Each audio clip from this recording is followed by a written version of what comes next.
بسم اللہ الرحمن الرحیم الف لام میم صاد، یہ حروف مقطعات ہیں، اور جیسا کہ میں عرض کر چکا ہوں شروع میں، ان کا حقیقی یقینی مفہوم مطلب کسی کو معلوم نہیں، راز ہے اللہ اور بندے کے در، اللہ اور اللہ کے رسول کے مابین۔ البتہ یہ نوٹ کر لیجئے یہاں چار ہیں، اس سے پہلے دو الف لام میم سورہ بقرہ سورہ آل عمران، یہاں الف لام میم صاد ہے۔ دو صورتیں ایسی ہیں کہ جن میں چار چار حروف آئے ہیں، الف لام میم صاد، الف لام میم را۔ کتاب انزل الیک فلا یکن فی صدرک حرج منہ، یہ ایک کتاب ہے محمد صلی اللہ علیہ وسلم جو آپ پر نازل کی گئی ہے، تو نہیں ہونا چاہیے آپ کے جی میں کچھ تنگی اس کی وجہ سے۔ کس وجہ سے تنگی ہوتی تھی حضور کو صلی اللہ علیہ وسلم؟ اگرچہ آپ نے اپنی پوری جان ہلکان کر دی تھی، لیکن جب لوگ ایمان نہیں لاتے تھے تو آپ کو یہ فکر ہوتی تھی کہیں میری کوئی کوتاہی تو نہیں ہے۔ شریف آدمی کا معاملہ یہ ہوتا ہے، عام آدمی جو ہے وہ اپنی غلطیوں کا وبال بھی دوسروں پر ڈالتا ہے، اپنی غلطی نہیں دیکھے گا، اس نے یہ کر دیا تھا، اس نے یہ کیا، اس کی وجہ سے یہ ہو گیا، اپنے آپ کو صاف بچائے گا۔ لیکن شریف انسان جو ہے وہ ہمیشہ دیکھتا ہے میری خطا کیا ہے، کہیں میری غلطی تو نہیں، کوئی میری کوتاہی تو نہیں، اور اس کا ایک بوجھ ہے دل کے اوپر، یہ لوگ ایمان نہیں لا رہے، کہیں میری طرف سے کوئی کمی رہ گئی ہے، کوئی کوتاہی ہے۔ کتاب انزل الیک فلا یکن فی صدرک حرج منہ، اس کی وجہ سے آپ کے اوپر کوئی تنگی نہیں ہونی چاہیے۔ لتنذر بہ وذکریٰ للمؤمنین، یہ تو اس لیے ہے کہ آپ اس کے ذریعے سے آپ خبردار کر، تنذر بہ، وہی لفظ آ گیا جو سورہ نام میں تھا، اوحی الی ھذا القرآن لانذرکم بہ ومن بلغ وذکریٰ للمؤمنین، اور یاد دہانی ہے اہل ایمان کے لیے جن کی جو فطرتیں ہیں وہ سلیم ہیں، ابھی ان کے اندر پوٹینشلی وہ ایمان موجود ہے،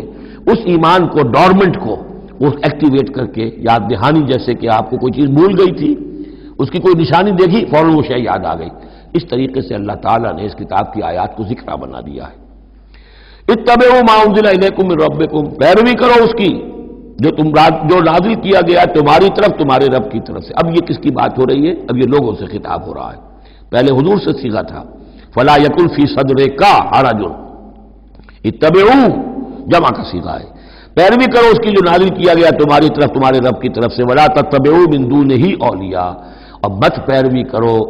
اس کے سوا کچھ اور کو اپنے اولیاء بنا کر، کچھ اور کو اپنے ند اور ضد بنا کر ان کی پیروی نہ کرو، قلیلا ما تذکرون، کم ہی ہے جو نصیحت تم حاصل کرتے ہو۔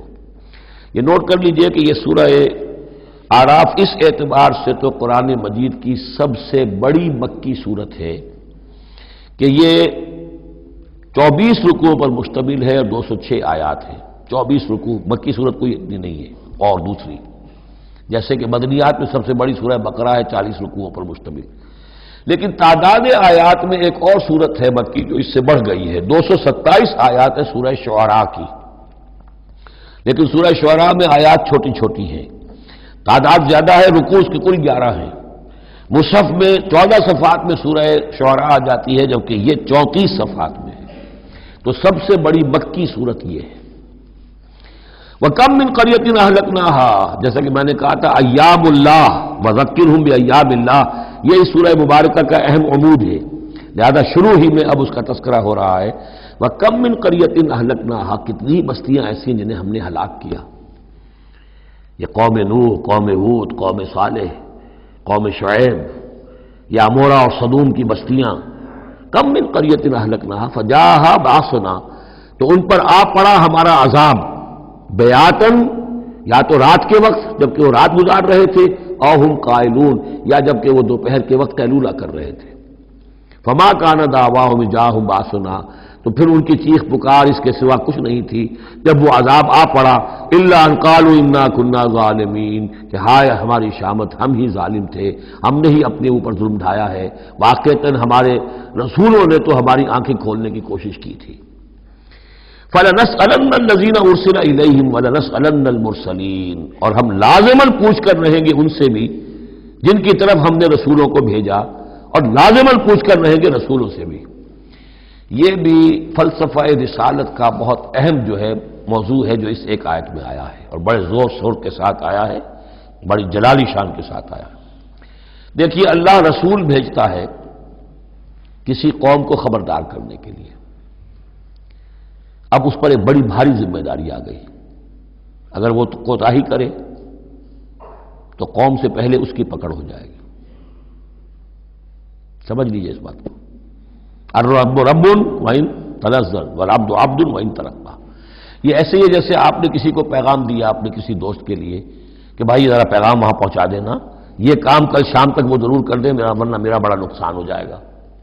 جب وہ کام انہوں نے نہیں کیا، آپ کا نقصان ہو گیا۔ آپ غصے میں بھرے ہوئے آگ بگولا بنے ہوئے گئے اور آپ اس سے لڑے اپنے دوست سے کہ میں نے تمہیں پیغام بھیجا تھا، تم نے میرا کام نہیں کیا، میرا نقصان ہو گیا۔ اگر وہ کہہ دے بھائی مجھے تو آپ کا پیغام پہنچا ہی نہیں، کیا کریں گے آپ؟ وہ سارے جھاگ کی طرح غصہ آپ کا بیٹھ جائے گا کہ نہیں؟ اب غصہ کس پہ آئے گا؟ اس پیغامبر پر آئے گا۔ اب آپ جا کر اس کا گریبان پکڑیں گے، اللہ کے بندے تجھے میں نے یہ ذمہ داری سونپی تھی، یہ پیغام اہم تھا، میرا پیغام تمہیں پہنچانا تھا، تم نے نہیں پہنچایا، میرا نقصان ہو گیا، اب اس کی تلافی تم کرو۔ بالکل یہی معاملہ ہے اللہ، رسول اور قوم یا انسان۔ اللہ نے پیغامبر بنا کر بھیجا رسول کو، خدا نہ خواستہ بالفرض اس پیغام کے پہنچانے میں کوتاہی ہو جائے تو پہلا مجرم رسول ہے۔ ہاں وہ پہنچا دے تو وہ کہتا ہے اے اللہ میں نے پہنچا دیا تھا، اب یہ ذمہ دار ہے، ناؤ دے آر ریسپانسبل۔ تو یہ جان لیجئے کہ یہ محاسبہ ہونا ہے امتوں کا بھی اور محاسبہ ہونا رسولوں کا بھی۔ فَلَنَسْأَلَنَّ الَّذِينَ أُرْسِلَ إِلَيْهِمْ وَلَنَسْأَلَنَّ الْمُرْسَلِينَ۔ ہم پوچھ کر رہیں گے ان سے بھی جن کی طرف رسول بھیجے گئے، اور ہم پوچھ کر رہیں گے رسولوں سے بھی۔ اسی کی ایک جھلک آئی تھی نا، ماذا اجبتم، کیا جواب ملا آپ لوگوں کو؟ یا عیسی ابن مریم انت قلت للناس اتخذونی وامی الہین من دون اللہ، کیا تم نے کہا تھا لوگوں سے، اپنی امت سے، اپنی قوم سے کہ مجھے اور میری ماں کو بھی الہ بنا لینا؟ اب اس کے لیے میں چاہتا ہوں کہ ایک نقشہ ذہن میں رکھیں آپ۔ جب 23 برس کی محنت شاقہ کے نتیجے میں حضور نے اتمام حجت کر دیا، دین کا غلبہ ہو گیا، سن 10 ہجری ہے، حج کے دن ہے، حضور خطبہ دے رہے ہیں، آپ نے اپنے خطبہ حجۃ الوداع کا اختتام فرمایا سوال سے، الا بلغت، لوگوں میں نے پہنچا دیا کہ نہیں؟ اور پورے مجمع نے جواب دیا انا نشہد انک قد بلغت ونصحت وادیت، اور ایک روایت میں آتا ہے انا نشہد انک قد بلغت الرسالۃ وادیت الامانۃ ونصحت الامۃ وکشفت الغمۃ۔ ہاں حضور ہم گواہ ہیں، آپ نے امانت کا حق ادا کر دیا، یہ قرآن امانت تھی اللہ کی آپ کے پاس، آپ نے ہمیں پہنچا دیا، رسالت کا حق ادا کر دیا، ہماری خیرخواہی کا حق ادا کر دیا، آپ نے گمراہی کے اور ضلالت کے اندھیاروں کے پردہ چاک کر دیا، کشفت الغمۃ۔ 3 دفعہ سوال کیا، 3 دفعہ جواب لیا، پھر 3 دفعہ انگلی سے انگشت شہادت سے آسمان کی طرف، پھر لوگوں کی طرف اشارہ کیا، اللہم اشہد اللہم اشہد اللہم اشہد، اللہ تو بھی گواہ ہے، یہ مان رہے ہیں کہ میں نے تیری پیغام انہیں پہنچا دیا۔ اور پھر فرمایا فَلْيُبَلِّغِ الشَّاهِدُ الْغَائِبَ، اب پہنچائیں وہ جو یہاں ہیں ان کو جو یہاں نہیں ہیں۔ میرے کندھے سے اتر کر یہ بوجھ اب تمہارے کندھوں پر آ گیا، میں رسول صرف تمہارے لیے ہوتا تو بات آج پوری ہو گئی تھی، میں تو رسول ہوں تمام انسانوں کے لیے جو قیامت تک آئیں گے، اب ان تک اس کی تبلیغ اور ابلاغ، اس کا پہنچانا تمہارے ذمہ ہے۔ یہی گواہی ہے جو قیامت کے دن کھڑے ہو کر رسول دے گا، فَكَيْفَ إِذَا جِئْنَا مِنْ كُلِّ أُمَّةٍ بِشَهِيدٍ وَجِئْنَا بِكَ عَلَىٰ هَٰؤُلَاءِ شَهِيدًا۔ وہ گواہی جو حضور نے لی ہے اس روز، وہی گواہی ہوگی، اے اللہ میں نے اپنی اس قوم کو تیرا پیغام پہنچا دیا تھا، اب یہ ذمہ دار ہے، یہ جواب دیں۔ They can't plead ignorance، یہ نہیں کہہ سکتا کہ ہمیں پتا نہیں تھا، ہمیں بتایا نہیں گیا، معاملہ ان پر کھول دیا گیا تھا۔ تو یہ آیت بڑی اہم ہے، فَلَنَسْأَلَنَّ الَّذِينَ أُرْسِلَ إِلَيْهِمْ وَلَنَسْأَلَنَّ الْمُرْسَلِينَ، ہم لازماً پوچھ کر رہیں گے ان سے بھی جن کی طرف رسولوں کو بھیجا گیا، اور ان سے بھی جنہیں رسول بنا کر بھیجا گیا۔ وَلَنَقُصَّنَّ عَلَيْهِمْ بِعِلْمٍ وَمَا كُنَّا غَائِبِينَ، اور پھر جو کچھ ہم ان کے سامنے احوال بیان کریں گے وہ علم کی بنیاد پر کریں گے، ہم کہیں غائب تو نہیں تھے۔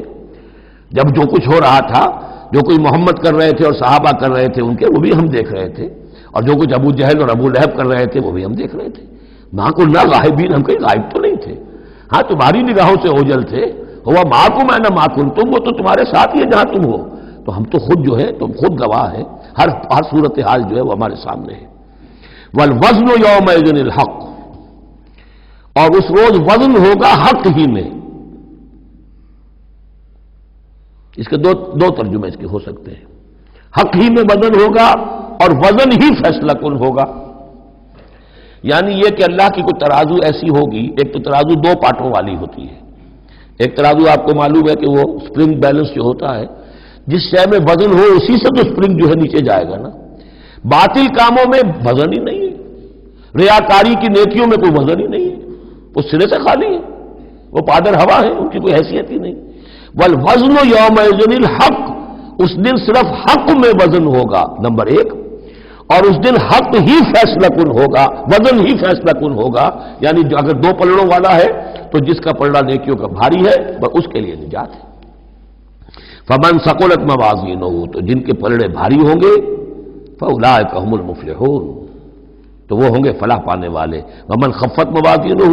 اور جس کا پلڑا جو ہے، جن کے وہ موازین جو ہیں وہ ہلکے ہوئے، فاولئک الذین خسروا انفسهم بما كانوا بآیاتنا یظلمون، تو یہ وہ لوگ ہوں گے جنہوں نے اپنے آپ کو ہلاک کر لیا بسبب اس کے کہ وہ ہماری آیات پر ظلم کرتے رہے۔ وَلَقَدْ مَكَّنَّاكُمْ، جتنی اہم وہ آیت تھی، فَلَنَسْأَلَنَّ الَّذِينَ أُرْسِلَ إِلَيْهِمْ وَلَنَسْأَلَنَّ الْمُرْسَلِينَ،